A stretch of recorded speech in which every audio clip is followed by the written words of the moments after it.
Welcome to Your Untamed Life, the podcast bringing you stories of transformation, growth, fear, success, alignment, challenges, and more, with the intention to inspire you and light you up to find your own aligned path of transformation and let it unfold in front of you without letting fear hold you back. I'm Petra, your host and passionate human being. Without further ado, let's get started. Hello, everyone. Welcome to this episode and welcome Riley Mackillop to this podcast episode. How are you? I'm well, thank you. Thanks for having me. Yeah, no worries. I'm so glad you're here. So I'm just going to quickly intro you and then I would love to hear about, what you're doing, what you're up to now. So basically right now you're a business mogul. I'm going to call you that with 2 companies currently and growing. And so you have Unwind Escapes, a booking website for nature-inspired accommodations, which is like what brought us together. So cool. And you're connecting travelers with nature and providing gorgeous stays in unique properties, which I love about it is like, well, that. And then it's also cheaper and easier than Airbnb, which is cool. So thank you for doing that. And thank you for bringing that to the world. And then you also have Life of Riley Management, which is a property management company. And you're making waves in that industry as well with virtual and full management, and they're at much more affordable rate as well, which I'm very happy about because thank you. I think everyone's thanking you for that, especially in Sydney. So I'd love for you to dig into what you're up to now and what your plans are for taking these 2 to empire size, because that's what connects us. And I think we're all interested. And if we weren't, we probably are now. So welcome again. And so what do you currently do and what does your life look like right now? Yeah, perfect. Well, I think summarize those quite nicely. Unwind Escapes is focused on nature-inspired stays, unique accommodations, and helping people get out into nature, breaking down the barriers that people face, getting out of the city where they want to go camping or just get out into the great outdoors. We kind of break down those barriers and make it really easy for people to do so. So they don't have to buy any equipment, they don't have to drive exorbitant amount of time, and when they get there, they have everything they need to live comfortably rather than sleeping on the ground, pitching a tent, cooking over a fire. They've got everything they need when they get there. So that's kind of Unwind. And then Life of Riley Management at the moment, we're in the middle of a pivot, which we're just kind of going in new-ish direction as of the other day. So basically, we had the virtual management and the full management, and we're putting a lot more eggs in the virtual management basket as it's a more scalable model. And we think that we can have a really big impact, not just on like individual short-term rental owners, but larger property managers, hotels, and eco resorts as well, in bringing them great technology and getting them distributed and exposed across the web, so that they're seen really well and that they have access to a large network of travelers that want to go and stay at their place. Oh, that's really cool. So if someone were to come to you for virtual management, what would you be doing for them? So still kind of working out the fine details and getting a lot of customer feedback on what our customers actually value and actually want. So we're still tweaking the model, but basically it's distribution. So making sure that your property is listed across all of the relevant booking websites, so the major players, but also building out a direct booking website for you, listing you on some more unique OTAs or online travel agencies, such as Unwind Escapes and some of the affiliates we've got. And then we also can run larger marketing campaigns with social media, as I said, the direct booking website, or we can even go and do PR and TV and campaigns like that down the road. Amazing. So I'm sure people will be taking you up on that in droves because I do feel like that's where everyone wants to go. Really cool. So if we were to rewind, like, did you ever think you would be in industry doing what you're doing now? No, no. I guess it didn't fall upon me by chance, but it definitely wasn't what I grew up doing or aspiring to. I grew up riding horses in the northern beaches of Sydney, and when I graduated high school, I went full time on that career and moved to the United States and spent 5 years over there riding professionally. Did my time there and decided I wanted to learn a new skill. Moved back to Australia as a bartender and was living out at a property on the Central Coast where it was just a beautiful, beautiful kind of 13 acres on an old cricket ground, and thought we have to share this with people. So we pitched a glamping tent and started renting it out. And I had a property manager take over and wasn't very happy with the kind of speed or intuition that was taken. So they came to me and said, I think you'd be better taking it over yourself. So I said, you know what, I think I will, and started doing it. And kind of as I went and learnt and learnt and learnt, I built out more products, more solutions, and took it beyond just that glamping tent. We built another one of those and a dome on that property, and then started doing solutions for other people as well. Cool. That's like the ultimate entrepreneur thing. Like, I'm just going to make this better. Like, you're doing it wrong. Let's just fix this. Yeah, 100%. Like the opportunity kind of just opened up in front of me. And yeah, I think I'm a big advocate for jumping in, and I think that's something that I've done all the way along. Even when I went to the US or started bartending, I kind of just jump in head first and figure it out as I go, and understand that you're going to make mistakes and there's early learnings. But I think one of my strengths is learning things quite quickly, and then being able to like pick that up and adapt, and really take it on full head first. So Cool. So where do you think that's come from? Like, there's skills and that courage and that determination to jump full head on. I'm not 100% sure. I think probably just you build up a bit of fortitude by repetition. So, like, if you can do it once and face that, if you have a fear around it, if you can kind of get over that fear one time and see the other side and then look back on it, then it's a lot less confronting to do again. So that's why, I've kind of learnt already a couple of different skills, and then gone and worked, or now have a business in those, because I kind of broke through that barrier early when I decided, all right, I'm leaving the house that I've lived in my entire 18 years up until that point, and really just go left field and move overseas and try something totally new.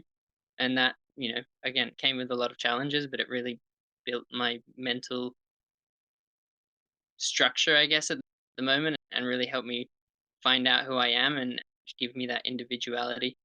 And then, yeah, just kind of went from that and brought that home with me, and haven't looked back. Awesome. I definitely relate to that.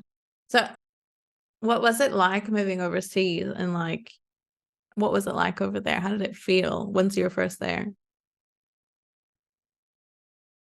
It was like I got very homesick to start. Like it was very much the first couple of weeks. My parents came over a week in, which was nice to help me settle. But I kind of got there, and even on the plane ride over, I was very much like, what have I done? Like I just dropped everything that I knew to go to something that I literally only knew from Facebook Messenger conversation, which in hindsight, I wasn't quite like sure how that all happened. But yeah, no, it was kind of just finding my feet, and I was lucky enough to go into a barn that I was working at there as a working student, and you know, getting acclimatized and just having some people there that were there to support me and really help me get used to it.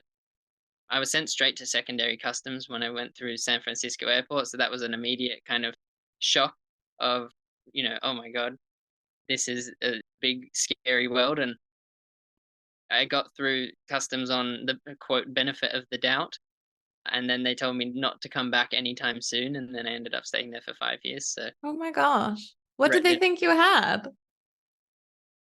it was a couple of things like coming in on a one-way flight, and only having talked to the people I was going to on Facebook Messenger, they just weren't really sure like why I was there or what I was doing. So yeah, they got had to wait 3 hours, got plenty of questioning. But yeah, not my last experience with secondary customs in the US either. Yeah, no, I got that here, and I got that in a few other places. And people don't realize that, I think, with like solo travel, that happens a lot. I feel like I blocked those out of my memory though, and I feel like you really held on to that memory of like that was brutal. Not good. I think 2 out of the 3 or 2 out of the 4 times I've gone into the US, I either was sent to secondary customs, or one time I got denied entry totally during COVID. So that's a whole nother story. But yeah, I've had some traumatic times with the US border security. Going into the US is the scariest. Yeah, because they have guns and they always end up like overreacting and they always end up like with actual police and shit on you and you're like, what's happening? Like what? Well, I didn't do anything. I'm just living my life. It's a very dehumanizing environment. That's a good point. Yeah, it is. I think they're just, yeah, on too much high alert. They're all really nervous and like they're all really expecting the worst. But what happened during COVID? So why did you end up trying to go into America during COVID? So this is August, June, July 2021. I really wanted to go overseas. I was all cooped up. We were finally allowed like out again, and I was like, I went to my friend and my partner, and I was like, I want to go overseas. And so I found out that Greece was open for travel, and it was like the only country around. So I went to my friends. I said, "Do you guys want to go to Greece?" And they all said yes. So I was like, "I'm going to plan the whole trip, do everything. Like, I'll book your flights, I'll book the car, I'll book the accommodation, the tours, everything." And so we went and did a 18-day trip in Greece, which I was planning to do a flight to Greece and then another flight back to Australia to come home. But of course, Australia closed its travel, and then I had to fly back to the US. So we got back to the US, and everyone that I traveled with was American. So they went to the citizen side of immigration, and I went to the traveler side, and then secondary customs. And then I was missing a form called the National Interest Exemption Waiver, which is basically a COVID specific form to say, because I was on an athlete visa, that I am good enough I'm like at the top level of my sport so that it is worth letting me into the US during COVID because they don't want to just let anyone in. And so I didn't have that waiver, even though I did all of the research and never found out about it. So yeah, they basically said, "Do you have any ties to the US to let us in?" And then said, "Well, I can't lie, I'm under oath, so no, I don't." And they said, "All right, we're going to have to send you back over to Greece and deny you entry," which normally has like 5-year ban on returning to the country, but because it was COVID, that was waived. But yeah, that's didn't stop me from. Well, they said we're going to send you to a room in the back while you wait for your flights, and where you'll be more comfortable. And anyway, as you say, big security police, walk me back there, give me a very thorough pat down, and say, everything in your bag. You can take your shoelaces out of your shoes, or you can take your shoes off. You said I was going to be more comfortable, and everything in the bag. So then I got locked in a detention cell in the airport because I was technically in breach of border law. And I spent 19 hours in detention waiting for my flight with nothing to do. Lily, my girlfriend, on the other side of customs waiting for me, and my parents back home stressing out that they hadn't heard from me. So I put everyone through a lot of heartache during that kind of 24 hours. But then I ended up flying back over to Greece where we had to go and get the exemption waiver.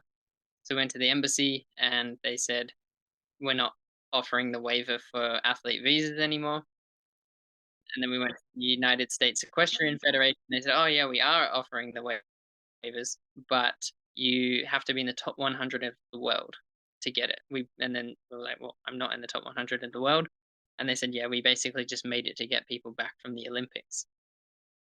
So I was stranded in Greece, and the only way I could get back into the US was spending 2 weeks in a COVID green country, which were Australia, New Zealand, Canada, Mexico, all of The the hard ones to get countries into. that Except Mexico, like probably. could not get into. Either their border was closed or like Australia and New Zealand, there just wasn't any flights. Like it wasn't like, oh, you can't get into the country when you get there. Like there was just no plane. So I was stranded in Greece and we spent 4 days just looking through all of the COVID green countries to see if there were any I could get into. And we stumbled upon Costa Rica. And so I booked a flight from Athens to San Jose. I spent 16 days in Costa Rica, which turned out to be an incredible 16 days after the first few where I was getting over the kind of stress of everything. And yeah, then flew back into Miami with all my paperwork ready. And the border security officer kind of looked at me and stamped my passport, didn't even ask me a single question. Oh, nice. They didn't even know what you went through. Yeah, I did all of that, but just get let through. Come on. Could have first time. Anyway, it's A nightmare. quite a nightmare. Yeah. Yeah, that's why we didn't travel during COVID. But I mean, good on you for going. It's always figure outable is the word, figure out. Yeah, it ended up into amazing trips. It just had a lot of stress and heartache in the middle. Well, I'm glad you were able to get back into Australia. I made it eventually. Yeah. And you got a good story out of it, so that's cool. That's all right. So you went through all of that. Did you already have your business at the time? No, no. So the actually the business would have been starting right about that time. Actually, I think July 2021 was when we first had bookings come through. It must have been. I always get this confused, and I always mix up the dates. But it must have been just after that, like September, October 2021. We were like up and running, but I was playing around with the business in June 2021. Yeah, because I came back here for my sister's wedding at the end of 2020 when there was still flights. Yeah, the timeline's a bit blurry. I get very blurry around the COVID timelines too. I'm like, when were we allowed to do stuff? Still And when did frozen. I decide to actually go do stuff? And oh, it was horrible. That's okay. So that's all right. You started it around then, and then you've already grown it to what it is now, which is incredible. And so, how did you end up on that property out on the coast? Did you say? Yeah, so it's out on the Central Coast. It's 90 minutes north of Sydney. I So when I moved back it was November 2021, I moved back here, and I had done a bartending course in Miami after I'd got back after Costa Rica because I had left horses at that point and I wanted to learn a new skill. Was playing around with some photography in Miami and then got a bartending course for my birthday from Lily and her mum. And so I did a 2-week intensive course. And then when I flew back, I was like, okay, I'll continue on the bartending because I'd kind of gone into that and I was taking it pretty seriously. So I was working in a bar in Terrigal, and that was 45 minutes from the property that my grandfather owns out on the Central Coast. So I was living there while I was working at the bar, and that's kind of when I was just sitting out there one day after getting home at 3 a.m. and then waking up again before going back to the bar. And I was just sitting there and I was like, this place is so special. Well, they're lucky that they had you to see that vision for them because that's really cool. You've turned it into something that everyone else can experience as well. That is it. I think everyone in my family kind of saw that vision. And my sister wanted to do something along the same lines a couple years earlier. She moved out to Cowra, where I am now, with her husband, and the property kind of started getting used less and less. So the timing just worked out for me. But you took action too, so it's a big difference. There's always things I'm like, well, we should do this and we should do that. But then it's the things that you take action on that obviously turn into something. I think for Steph, there was a little bit of kickback, but it worked out in the end. Yeah. Is she involved in it now? We have the pretty much a very similar setup here. I'm at her property right now. This dome that we've got, and then we've also got 2 glamping tents on this property. She's taken over and built this up and runs it. It's a lovely farm stay. They've got sheep and cat, no cattle, sheep, horses, and dogs, and an orchard as well. So people can come and stay and have fresh eggs and oranges from the farm. So it's a beautiful spot out here. Those are the kinds of places I've been looking for to stay. So I will be visiting her property one day. I'd love to get more people out to Cowra. It is a very special spot out in the Central West, and we work closely with Cowra Tourism, and they have some great events going on. So hoping to see a really good kind of spring. I mean, now in spring is the best time to visit. They've got the Cherry Blossom Festival going on, and canola fields are all out and bright and yellow, and it is a great time to come. Yeah. Oh, the canola fields are beautiful. Amazing. What's like the closest place, like main city to there? So when you kind of come from Sydney, you go through Lithgow, Bathurst, Blaney, and then you get to Cowra. just south of here, about an hour south, is Orange, and then an hour and a half, I think, is Canberra. And there's a few places that people could come from. So everyone go to Kara. There is an airport. I don't know how like commercial the flights are, but there is an airport. Oh, it's probably those little sketchy planes no one wants to go on. If we can get a helicopter, maybe. Helicopter's more or less sketchy. Yeah, sometimes. You gotta get some like helicopter pilots that just like fly people an hour and a half from like Canberra or something. There's like like the tours in Darwin where they do helicopter bar hops. So cool. Yeah, well, one of the big incentives of Destination Central West, the tourism agency here, is to get better infrastructure for electric vehicles. So we're looking into putting some charging points here on our properties that people can come and stay at and charge up their car, so that this whole region becomes more accessible for people that want to bring their EV. Because at the moment, there's not enough infrastructure out here. Thing. Okay. How would you power the charging stations, you Base reckon? power, so you can put them on the mains. You can run them on a off-grid system, but the Tesla or any electric vehicle batteries are so big that they take a massive, massive draw. So ideally, it would be running them from the grid, but from a renewable source. You got Kara, have to ask the county to be on board then. Yeah, so interesting. Okay, so back to like your vision. So like as you're on this, do you feel like you've gone through a lot of like mindset blocks, roadblocks, like within yourselves at all, or were you just like, I can do this?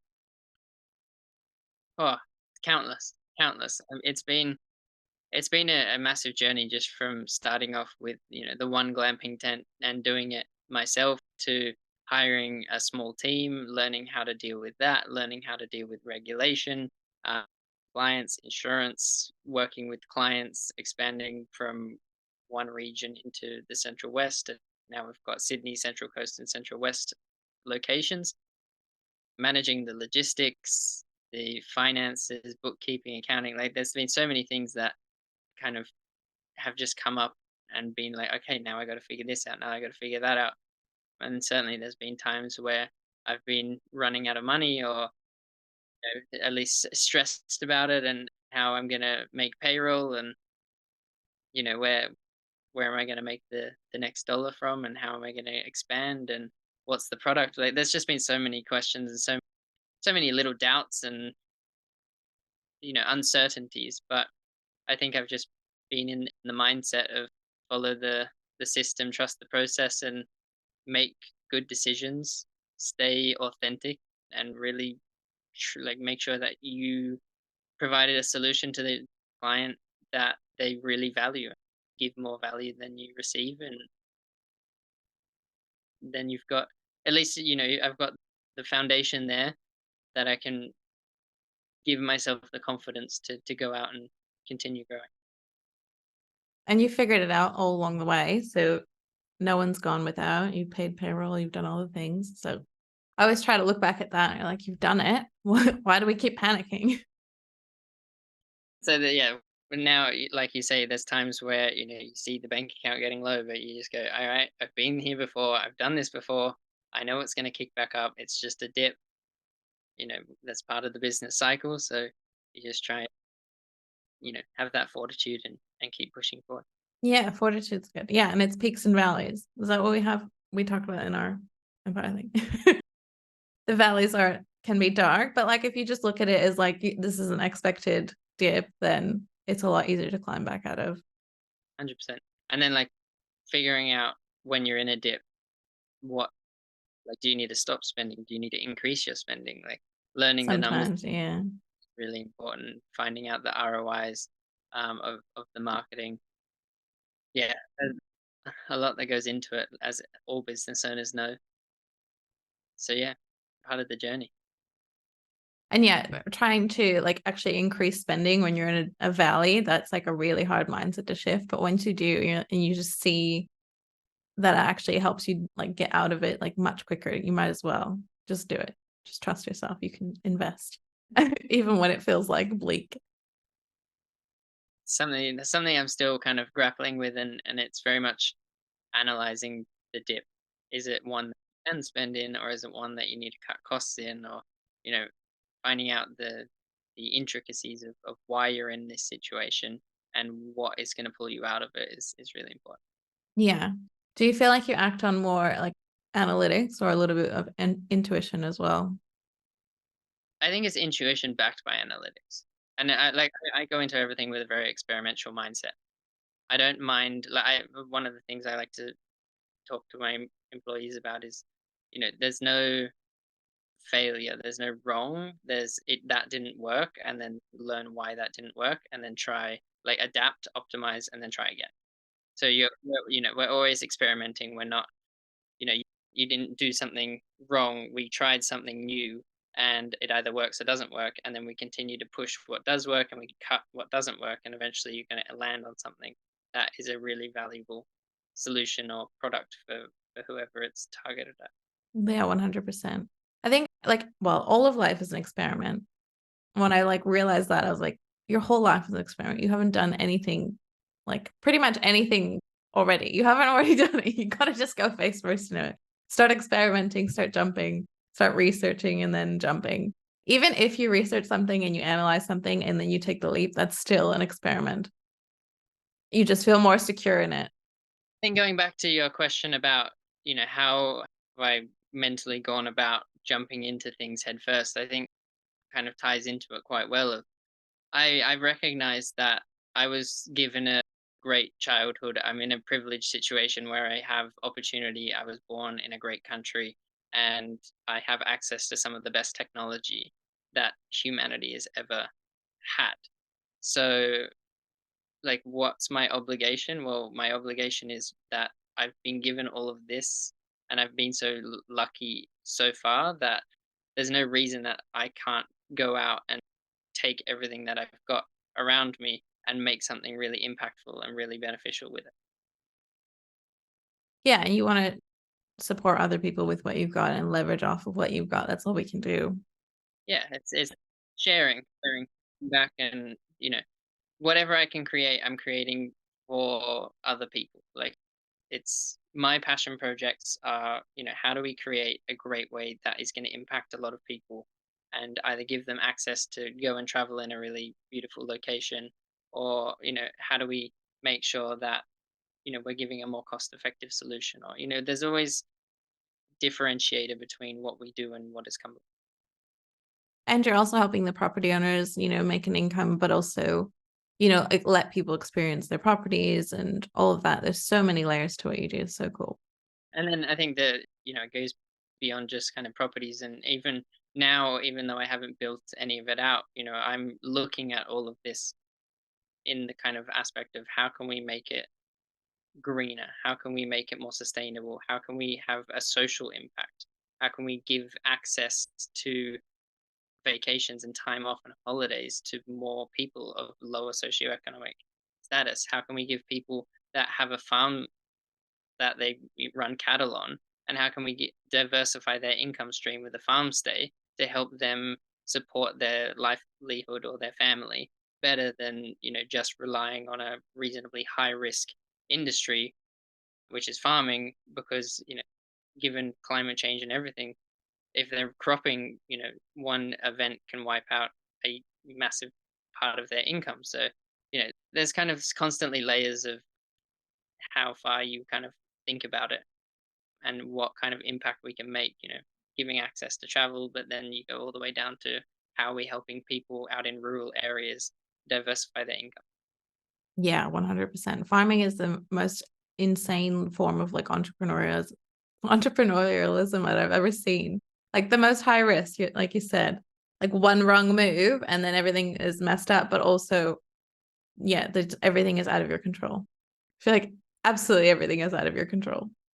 The oldest industry, but it has never, well, it's gotten more advanced, but I don't know that it's ever gotten easier. Yeah, I don't think it's gotten easier, even with all the technology and all of the big farm equipment and everything. I think we just keep adding difficulty layers to it. Yeah. And then we make the climate even harder to work with. So true. If you were to tell like the version of you back when you started your business one thing, like one tip that would change everything, what would you tell him? Don't don't be intimidated by anyone and like or anything. So I think to give an example, I have always been a little bit intimidated by like social media and putting myself out there and really standing up and being counted. And also something I've kind of been working on is I want to have that feeling of you can walk into any room and you can just be authentic and you can hold yourself. I think that's something I've worked towards a lot and something I didn't have at the start. You walk into a room and whoever you're surrounded by, you kind of fall back into the corner and let other people impact you. But yeah, just I think authenticity is such a huge thing that if you can really just know what you're trying to achieve and believe it, then it doesn't matter who you're talking to because they will either be for your vision and there to help you or they won't. And if they don't, then there's no problem with that. They go on with their life, you go on with yours, and you keep finding the people that are there to support you. And the more you lean into your own authenticity, the more people like that you find that actually value that. I was very much the same. I was like, I'll just like melt into the crowd. I don't really want to be seen. And then now here we are being seen and it's totally fine. And then the more you're seen, the more people are like, holy shit, like I love this about you and that about you. And you're like, I didn't know that that was like normal or accepted or anything like that. So 100%. I read a great book called The Soulful Art of Persuasion by Charles Harris, which I had a really big impact on kind of that mentality of, you're not ever selling anything. You don't have to be a salesperson. You just have to be authentic and the sales will come. You know, if you don't push things onto people and you just genuinely deliver on what you believe in, then that's going to be better and more rewarding and more beneficial than any sort of sales tactic that you. Yeah, like if you didn't have that like belief in what you're doing, you wouldn't have looked for all these other like areas that you can support people and you are supporting people with what you're doing. You'd just be like, I'm travel focused and that's it. Yeah. So it's really good. So I guess like to be in this stage of like your journey that you're at now to other people who are striving to be further along in their business, like what would you tell them is most important thing to focus on right now as they grow? For me, and this is something that you'll relate to, it's building a team. Like you are your team and your team is what drives you forward. That's something that, I'm very much in the process of and not at all an expert in, but it's something that I've identified in my life and my business is, you can't do it alone.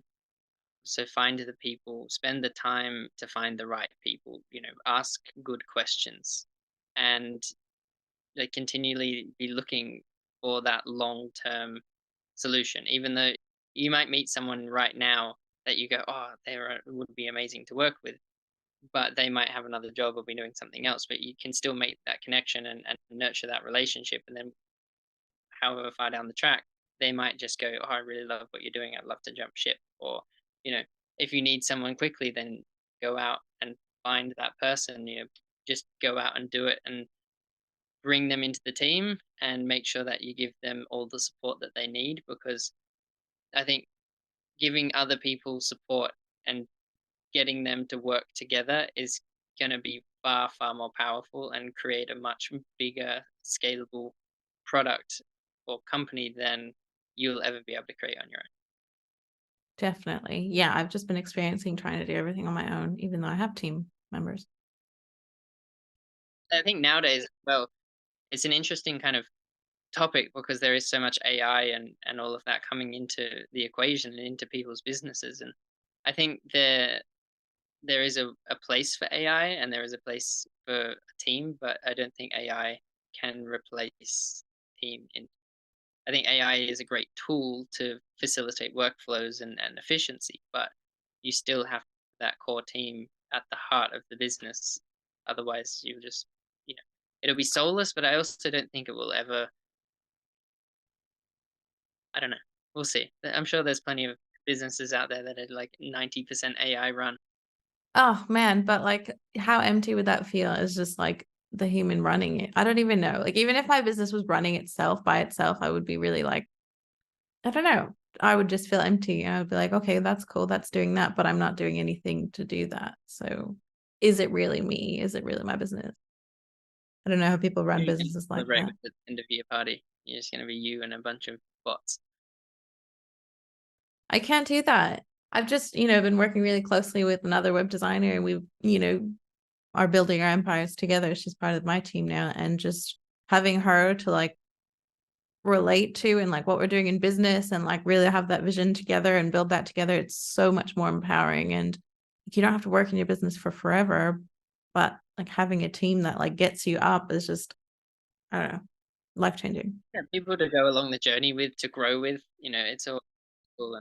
And I mean, you have a mission focused business, and I think that is such a powerful kind of thought process in this day and age, is creating a business with a mission and a vision in mind. Really focusing on what you're trying to change or what you're trying to achieve. Really just sticking to that mission and going, this is what we're going for, and everyone that you bring into that team, they got to buy into the vision, they got to buy into the mission. And if they do, then you create this kind of force all pushing in one direction that paves the way for you. And I guess I would love to touch on like, because we always talk about empires, right? And like, there could be one big thing, like what you're building is basically one empire that like really flows together, but it can be like separate compartments too. I'm doing the web design, I'm supporting people in certain ways, and then I really want to lean into the eco empire that we were talking about and what connected us. And just it doesn't have to be just one vision, one mission. It kind of is all like one rooted in the core of like, supporting people, keeping people, I don't know, giving better a world to people, giving better options to people, things like that. So yeah, dig entire mission into everything that you do. Just have to believe in it. Did you ever think you would have this grand vision for your business, like growing it to the size that you are and like the empire mindset and that like that you're already in it? It's like already unfolding in front of you every day. I've always had like a lot of ambition, and I've always wanted to, like, my dad and I growing up would always create new kind of inventions, and I would always build out these business plans. And so I think it's always been in my nature to do something entrepreneurial. But then, yeah, after going over and riding horses, even when I was over there, I was always thinking about, okay, how can I like buy a horse and then start a business? Do I want to do training? Do I want to do? So I've always kind of, no matter where I've been looking at the business side of things and always dreaming of the top level. Like, how do I take that as far as I can get it? So I think it's always been there. As far as like when we started that first glamping tent, I don't know that I would have thought about the whole kind of empire and everything entangling and working together. But I think from the very start, when I was creating the brand Unwind, which started as, it was originally called Yugen Experiences, which is a Japanese term, which basically is when you have a presence of the universe that leaves you lost for words. So I really, really love that kind of term and that idea. Did a lot of market research on it, and everyone said it was cultural appropriation. We had to go with a different name, and we came up with Unwind. But yeah, basically, since we started at Unwind, it was always like, how can we connect people with nature? And then it just evolved. And every time you kind of make a new connection or you meet a new person that buys into the vision, like Jesse, for example, who owns King Domes, who do the geodesic domes for glamping, he opened up a whole new avenue that I hadn't really thought about. And now we've got domes across New South Wales that people can go and stay in on beautiful locations. We just opened a 3 dome complex down in Krakenbach, near Thredbo, which is a beautiful, beautiful spot. So it kind of has grown, and then you start to see different ways that the empire can kind of work, and how different things can come together. And then you also see new opportunities. It's like what we're doing with this pivot and going more into like a digital marketing space, but then also taking Unwind and offering multi-stop itinerary kind of package tours for Australian travel. So then, there's a lot of companies like TripAdeal or, that you can book your 7-night holiday to China or Alaska or anything, but there's not as many, to my knowledge, of, you can go and do a 3-day weekend around the Central West or the North Coast, where you can go and stay in locations like this, short-term rentals, unique stays, and you can have a, long weekend where you come out and you support regional tourism. So, different things like that all kind of work together. Well, the property management works together with the booking website, which works together with the tours, which, it's all starting to intertwine. And then, yeah, we just kind of keep seeing new opportunities as I go along, and I try and bring them all in as I can. Yeah, and stay really open to them. It sounds like all the right things have come towards you. How cool is it though? Like, because what you do is so tangible. Like, how cool is it having like, I've just set up 3 domes here and like, oh, so amazing. Everything I do is intangible. Like, I think it's a super rewarding process to not only kind of see the vision come to life, but then when you get to see people interacting with what you've created and then leaving reviews about what you've created. I was up at the original Central Coast property this weekend, not even a couple of days ago, and just happened to be up there one day, and there was this couple there that had been together for 10 years. And Roy came up to me and said, I'm going to propose to Nadine. And I was like, amazing. When are you going to do it? He's like, I'm going to do it today. What's the plan? He's like, oh, I don't really know, man. Like, I might do it out in the Oval, and she's going to come and have a shower. And I was taking photos of our original glamping tent, the very first one I was doing. We're upgrading the complimentary packages there to get a whole like basket of food when you get there. So that's pretty exciting as well. But I ran into the clubhouse while she was getting ready and got a blanket and some of our rose petals from our romantic package and some love signs. And I ran out to the middle of the oval and set all of that up for them. And then she came out and walked into the middle of the oval, and she said yes, and it was an amazing experience. But just things like that that you kind of just happen by chance or just stumble upon, that you kind of just take that moment to sit back and go, wow, like all of the things that happened up until this point facilitated this moment, like all of the little decisions that people made, the big decisions that we've done. And you kind of just look back at the path you've taken. Wow, like that's a that it all ended up here. yeah, you've been a part of so many people's like great moments and beautiful moments, even if you don't know it, which is really cool. I love that you got to be a part of that one and set up the roses. And oh, And then thank God I you were there. all my camera equipment because I was taking photos of the tent. So I was over at the tent, I had my big lens out, so I was taking photos of them.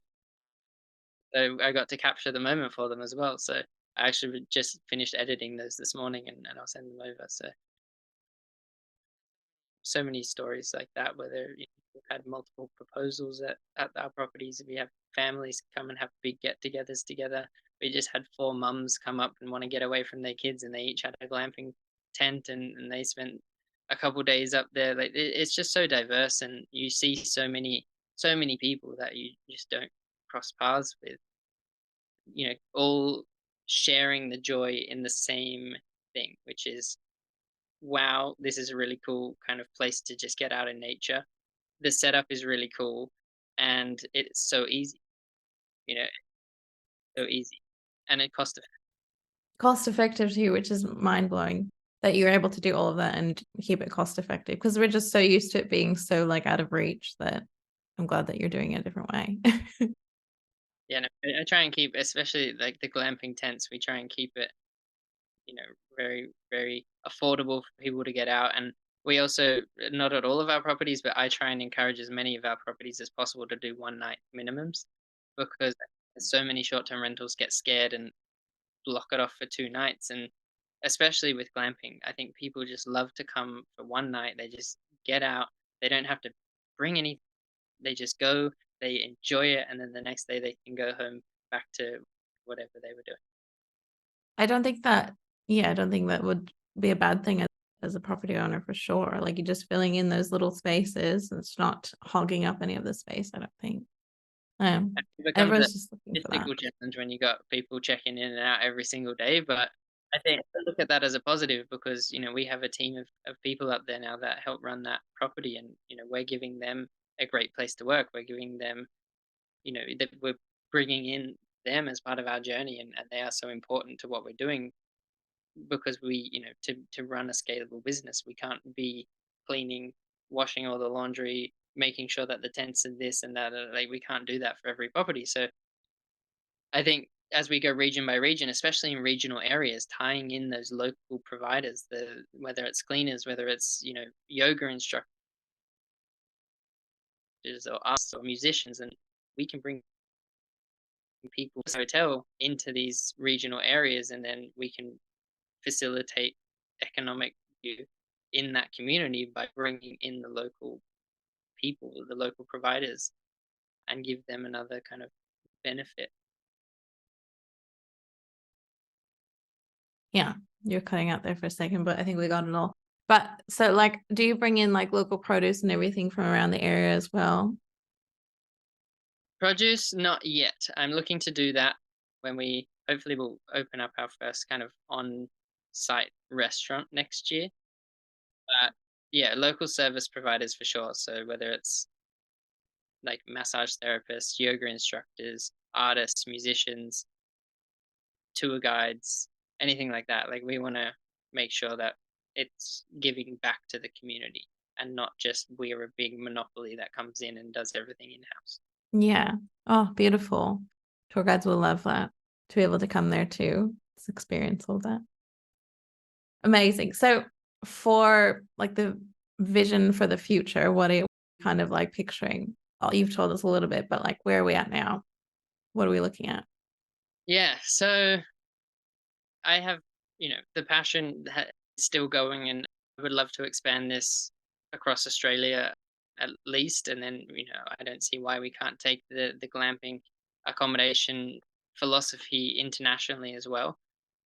But continuing down that path, we want to grow unwindescapes.com. We want to really push that and get a great community as a part of that. If you want to travel in that way, you want to venture out to these unique stays, then we want to give you a really great place to go and book it. We're now working with property managers and other providers of places like this to have a great distribution network for them to come and list their property and connect them with travelers that really want to go and stay. So that's kind of like the vision for Unwind. And then the back end of Unwind, we have some great technology which is powered by D Travel. Really, I have a great working relationship with them. Have a lot of respect for that company, and they have some really impressive technology which we're leveraging. So I would love to kind of take that Unwind model and then replicate it in a new niche. So we'll do it again, but not in the nature stays, but we might do another niche and try and replicate the same model. And then personally, I would love to start developing these kind of glamping sites as well in these regional areas and really do some cool kind of passion projects along the way. Amazing. I'm really glad you're doing this in like the rural areas as well, because I feel like just don't get to experience them because they're taken up by farms and you can drive by it, but like that's all you get. Or you go to a vineyard, and that's all you get. So actually being able to immerse yourself in it is so amazing and incredible. And I think everyone wants that more and more. I Everyone's mean, just like tired of being in the city. the destination New South Wales has split their kind of bodies into destination Central West, North Coast, South Coast, country, and back, and they've all kind of got their own management plans, but all of them are pushing to have a like greater access to regional travel. Like they want to make it accessible and high quality for people to come, whether landing in Sydney and then getting out of Sydney into the regional areas. But I just don't think that international travelers are that aware of it, and there are a lot of limiting factors such as the quality of service or the lack of EV infrastructure, and there's a lot of opportunity there. Like just reading through those destination management plans, and going through they have SWOT analysis there, which outline all the opportunities. So, for anyone that wants to get into that space, go and have a read of those and through the opportunities, because there's a government agency that is pushing to get more tourism into these areas. So, however we can help make that happen, then I think everyone's gonna win. Incredible. Oh, it'd be really great if international travelers were more of it, aware of it. Like, I remember like when I obviously lived outside of Australia, like there's so little that you know about Australia, and there's so little that you're like, I'm okay and comfortable going into the outback type thing. It doesn't seem like a comfortable thing to do. So if you can bring that to them, that will blow their minds. They can Yeah, just land make in Sydney and get out to the rural good outback. numbers, making it easy, and that's where I think there's a huge potential for those multi-stop kind of package itineraries, because you're giving the convenience and the ease of access like you would have on an Alaskan cruise, where you don't have to go, oh, we're going from Athabasca to Saskatchewan, or you don't have to get a plan. You just go, all right, this is our trip, this is what we do, and we get a really cool dome for the first night. The second night, we're in a really cool tiny house, and then we're in a bubble hotel for the final night, and we're doing hot air ballooning. And then we've got a canola flight. Like, there's so many amazing things to do, and you don't have to go to the Hunter Valley or the Gold Coast or Cairns to do it. You go an hour and a half out of Sydney in the Blue Mountains, so you can go another hour and a half further, and you're in the Bathurst or Cowra. So there's a lot to discover out here, and yeah, I think it's just the beginning. Beautiful. I love it. You're bringing real Australia to people. Amazing. So I actually love to end every episode with one question, which is, what's one piece of advice or inspiration you'd love to leave our listeners with?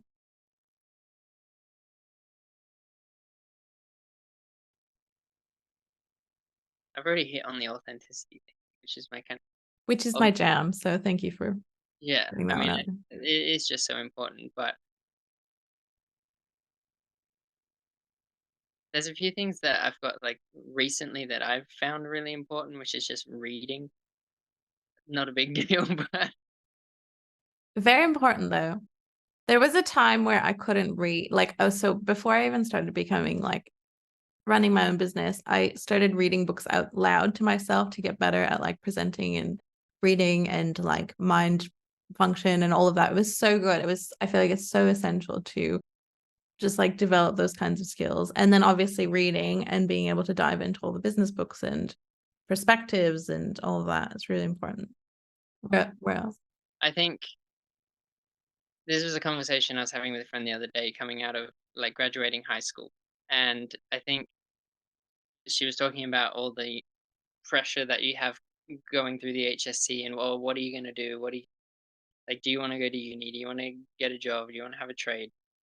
And kind of, I think, as we said before, if you can define your mission and what really lights you up, like what is it in your life that really gets you going, and then figure out how you can provide value to other people doing that, then you've got the start of your business. And then, as we've alluded to before, jumping in and just getting started. Like, don't be afraid of, or I don't know how.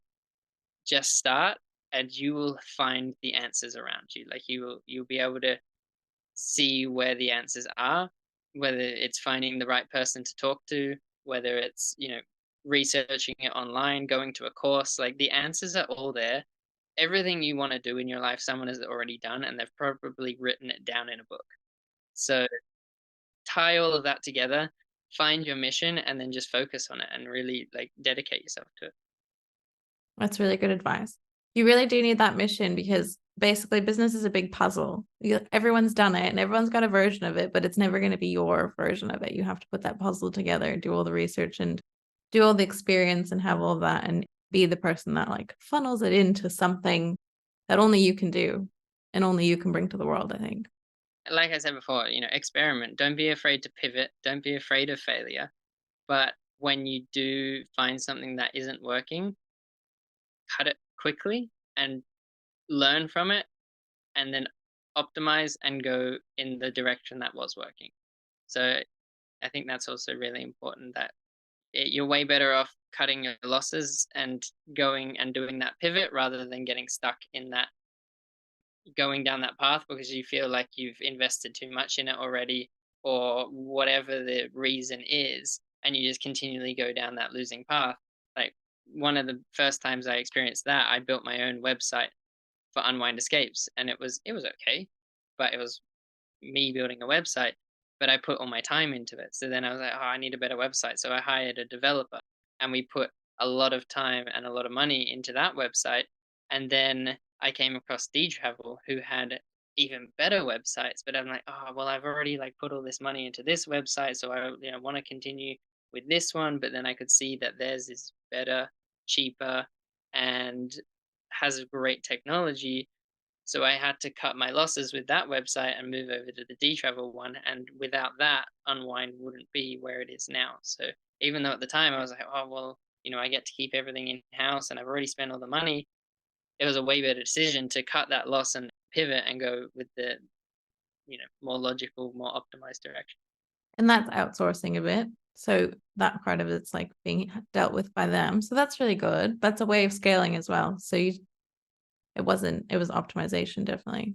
When you find someone, I think that's another thing that I believe in a lot is collaboration over competition. If you find someone that does something really well, find a way that you can partner with them and utilize what they do. Because, if you go into competition with them, you have to spend all the money, you have to do everything to like catch up with them, or you can find a way to partner with them and utilize their experience, their technology, and everything that they've already built and give them something in return, but then you get access to something incredible without having to go back and do it from scratch. Yeah, that's awesome. And just finding the right technology that works for you is really important. So it's good that you pivoted. Like every technology can be really good. It just has to be the right one for you and what you're trying to achieve. So, okay. Yeah, I think that's a really good point. You know, the other thing I find kind of struggled with a little bit with my business is there is so much software out there. Like, you want a CRM, you've got 100 different choices. You want, an AI assistant, you've got 100 different choices for that. And finding things that all work together is important, I think, and not being afraid to move softwares, because if you get on something again and it's not working the way you want it, there's 99 other options out there. So go and explore them. Get on a demo call with them. Ask them questions. Ask good questions. Always, always, always. Yeah. Yeah, I'm a big experimenter like you. I've tried everything. And I like to try things for other people too, so they don't have to do it because I enjoy doing it. But yeah. And like I remember back when I was an accountant, which is random, but and I was like, why do all these companies keep changing their accounting software, right? It's complicating their lives for them. And then you realize business owner, you're like, I've changed accounting software like 10 times because this does this better and this does this better and this levels at this. And you're like, just keep changing. It's fine. Yeah, I mean, Gets better. if you really break it down, like, it's as simple as if it works, double down on it and keep using it, and if it's not, then continue changing until you find something that does. But when you find something that does, like, be loyal to it. Yeah, it's true. It is true. Don't waste too much time on like finicking around with that. Just like try it and go with it. And then getting stuck in something just because you're already there. That's with everything. Yeah, always cut it. You're right. Amazing. Okay. Love that conversation. Thank you so much for sharing what you're doing. And I believe so much in what you're doing. So I'm so excited to share this with the world. So for our listeners, if they'd like to be a part of your world, where can they find you just specifically, just to wrap it up? Okay, so the website unwindescapes.com. You can go and book all of our properties. You can also sign up for our newsletter there, which we're pumping out some cool content. We also have lifeofrileymanagement.com, and we're across all the social pipes: Instagram, Facebook, LinkedIn, X now, not Twitter. Yeah, so you can find us on any of those platforms. We have a really cool quiz out at the moment called Your Perfect Getaway Quiz. So you can find out which unique accommodation is suitable for you. And then we give you some more information about what they are and how they work and why you might love Yeah, that's cool. I'm going to do that quiz. And I'll probably be coming to Sydney just to stay in one of your properties now. Yeah, amazing. Thank you for sharing with us and thank you for being here. And I hope everyone jumps on and goes to an Unwind Escape tour and Hopefully we can bring them to Perth soon too. I'll help you. Won't be Amazing. Awesome. Thank you for joining us. Thank you so much for being here. I'm so freaking grateful to have shared this space with you today. I really hope you enjoyed this episode. If you did, I would absolutely love it if you join me on Instagram. I'd love to connect in the DMs and chat all things transformation. Hear some of your stories, your journey. It would be so, so cool. It would also mean the world to me if you did just click the little follow bell on Spotify or head over to Apple Podcasts and leave a quick review. With your help, we can help more people feel the incredible depths of transformation through stories and teachings shared here. And, please remember, you can do anything you hear here too. It is not for just other people to do. You can do it too. Thank you so much, gorgeous soul. See you on the next episode.